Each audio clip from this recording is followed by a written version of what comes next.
Hello everyone, this is Cna and today I'm sharing my thoughts on a game called Kingdom Come Deliverance 2. Buckle up, ready your snack, and let's dive into it.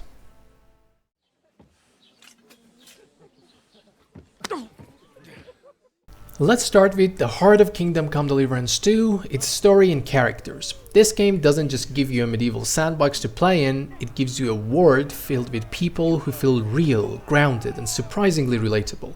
The game's 60-hour campaign introduces you to a mix of main and side characters, each written with care and depth. Take Henry, our protagonist, a simple yet valiant knight who's equal parts kind-hearted and rage-fueled after the tragic loss of his parents. He's not some superhero or chosen one, he's just a guy with a brave heart and a willingness to get his hands dirty. And honestly, that's what makes him so likable. Playing as Henry feels authentic, and his journey from humble beginnings to a key player in Bohemia's politics is one you'll want to see through to the end. But Henry isn't the only star of the show. Enter Godwin, my personal favorite priest character. This ex-priest, kicked out of the church for his love of boozing and womanizing, is an absolute gem. He's charming, hilarious, and surprisingly skilled with a long sword. While his sections are more story-driven and linear, they're a delightful change of pace. Godwin brings a much-needed dose of humor and charisma to the game, and honestly, I'd play a whole spin-off just about him. Now, let's talk about this story. Kingdom Come Deliverance 2 is a tale of revenge, politics, war, and betrayal, all set in the historically rich land of Bohemia. You're thrown into a power struggle between two brothers, one a tyrant, the other a rightful king imprisoned by his sibling. Your goal? To restore the rightful king to the throne. Sounds straightforward, but trust me, it's anything but. The story is divided into 3 acts, each ramping up the stakes and intensity. While the game does a fantastic job of keeping you hooked with its twists and turns, I'll admit the ending left me wanting more. Without spoiling anything, let's just say the main antagonist gets away with a little too much and some questions remain unanswered. Maybe it's setting up for a third game, but it did leave me a bit unsatisfied. That said, the journey itself is a masterpiece. The pacing is near perfect, blending the weight of historical drama with moments of fast-paced action and even social comedy. And don't even get me started on the side quests. These aren't your typical fetch quests. They're rich, narrative-driven experiences that rival the likes of The Witcher 3. Each one feels like its own little story, complete with memorable characters and unexpected twists. Plus, they're a great way to gear up, level up, and earn some cash.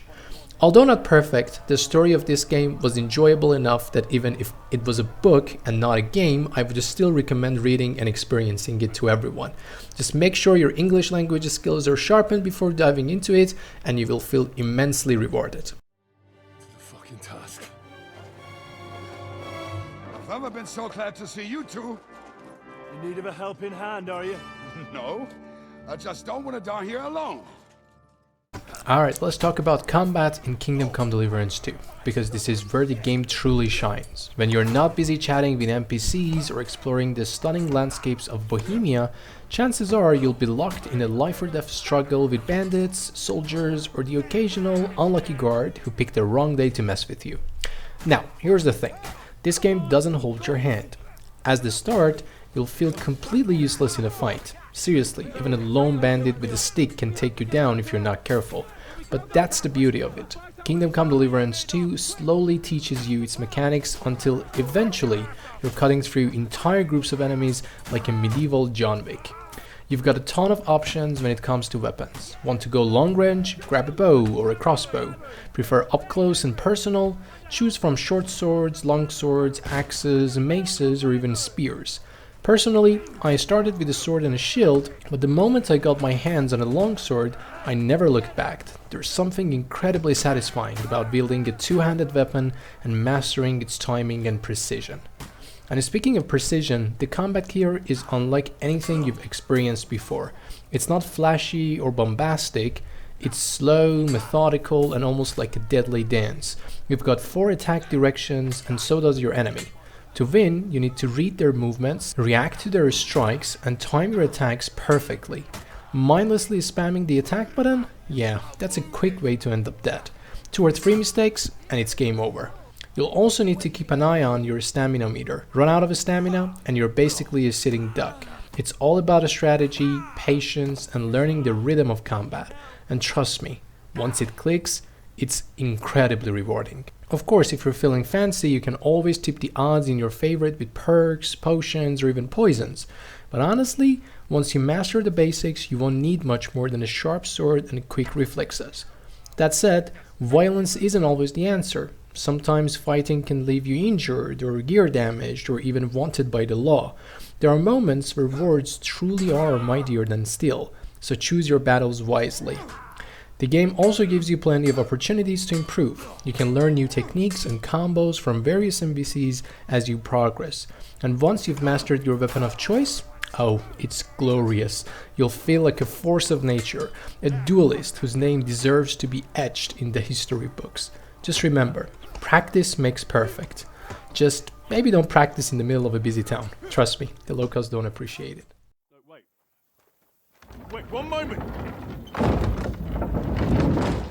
Now, let's talk about what makes Kingdom Come Deliverance 2 stand out from other RPGs. Its gameplay mechanics. This game is often called an immersive sim, and for a good reason. It's packed with ultra-realistic systems that make most other RPGs feel like arcade games. But be warned, this level of realism isn't for the faint of heart. Let's start with the basics, your stats. In this game, you're not just a hero, you're a human being. That means you need to sleep regularly to maintain your health and stamina. Skip 2 nights of sleep and you might just pass out in an alleyway. And don't even think about ignoring your hunger. You need to eat just the right amount of food every day to function properly. Overeat, undereat, or heaven forbid, eat a rotten apple that's been sitting in your pocket for days and you'll face penalties that'll make your life so much harder. Oh, and let's not forget about hygiene. Yes, you need to wash yourself regularly. If you're covered in blood or dirt after a fight or, digging a grave, people will notice. A bad smell can hurt your stealth and even limit your dialogue options, so keep those buckets of water handy. But wait, there's more. For every trivial action that's a single button press in other games, this game has a minigame. Sharpening your sword, minigame. Brewing a potion, minigame. Lockpicking, oh, that's a brutal minigame that'll test your patience like nothing else. Some of these mechanics are fun and relaxing, like forging your own sword or brewing a healing potion. But others, let's just say they're designed for the hardcore simulation fans out there. Now, here's the thing. All these mechanics can feel overwhelming at first. You'll probably get a headache trying to keep track of everything. But stick with it and something magical happens. It all becomes second nature. You'll start looking enemies for food, coins, and keys even without thinking. You'll wash your face every time you see a bucket of water. And you'll always be on the lookout for a bed to sleep in. Because nights in this game? Hell no. The key is to pay attention. Read every book and letter you come across, keep an eye on your stats in the inventory menu, and before you know it, you'll be thriving in this harsh, unforgiving world. Now, I'll be honest, these mechanics won't be for everyone. This game can be really harsh and not everyone has the time or patience to learn every little system. But if you're willing to dive in and embrace the realism, you're in for an incredibly unique and rewarding experience. Don't be a fool, Henry. We don't stand a chance. We'll wait till they're gone, and then head back to camp. Maybe some of our men got away.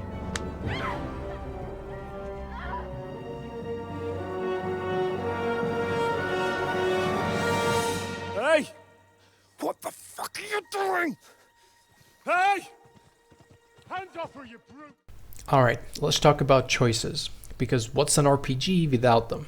In Kingdom Come Deliverance 2, your decisions shape everything from how you level up your character to how you interact with the world around you. But true to form, this game doesn't make things simple.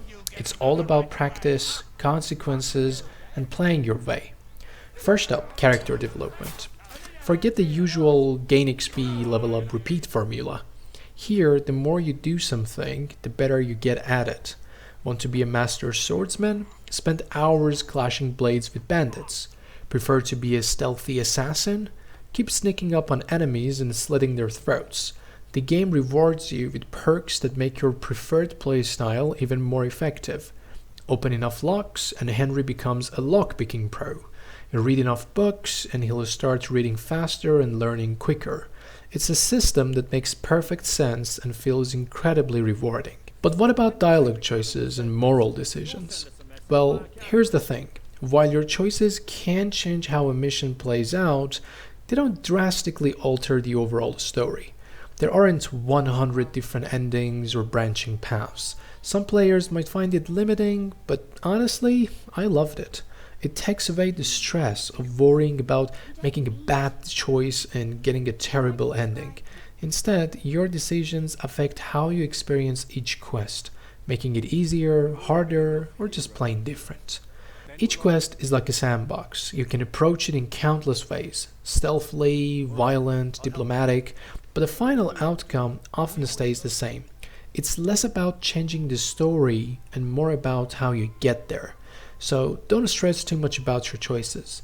Play the way you enjoy and let the story unfold naturally. Oh, and there is a reputation system, but honestly, I barely noticed it. Unless you're going full murder hobo, you're probably safe to ignore it.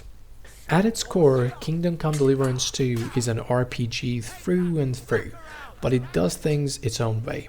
It's a game that rewards practice, encourages experimentation, and lets you play however you want without punishing you for it. And for that, I'm grateful.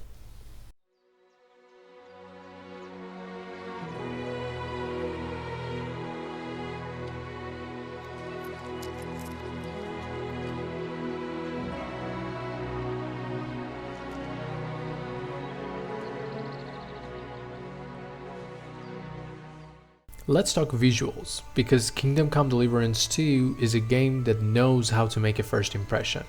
Now, I played an early version of the game, so I did run into my fair share of bugs. Most of them were harmless, just some weird animation glitches that were more funny than frustrating. Sure, the facial animations and camera work in cutscenes could be a bit clunky at times, but honestly, they didn't take away from my overall experience. If anything, they gave me a good few laughs. But let's get to the good stuff. This game is all about realism.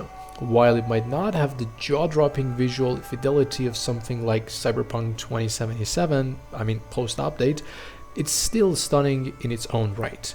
The attention to detail is everywhere, and it does an incredible job of pulling you into its world. From sprawling fields and dense forests, to bustling cities and quaint villages, every corner of Bohemia feels alive.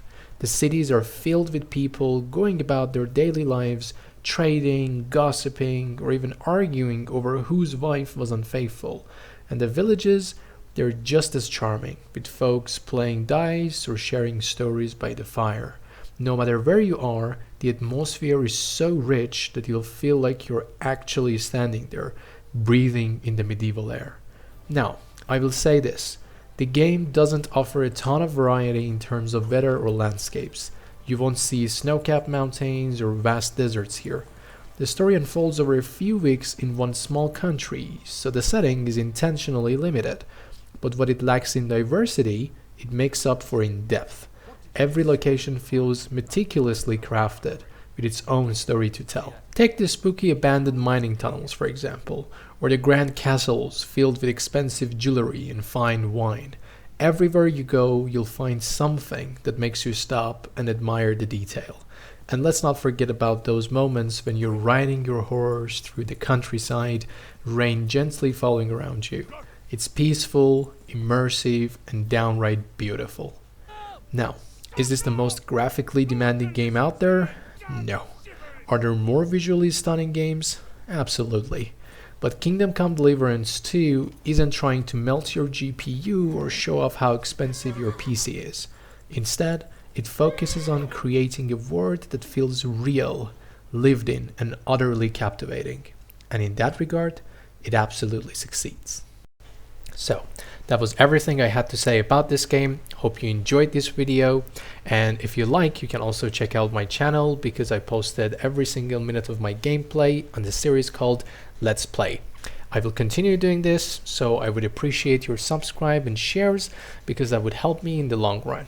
Thank you very much, and hope to see you in the next videos. Bye bye.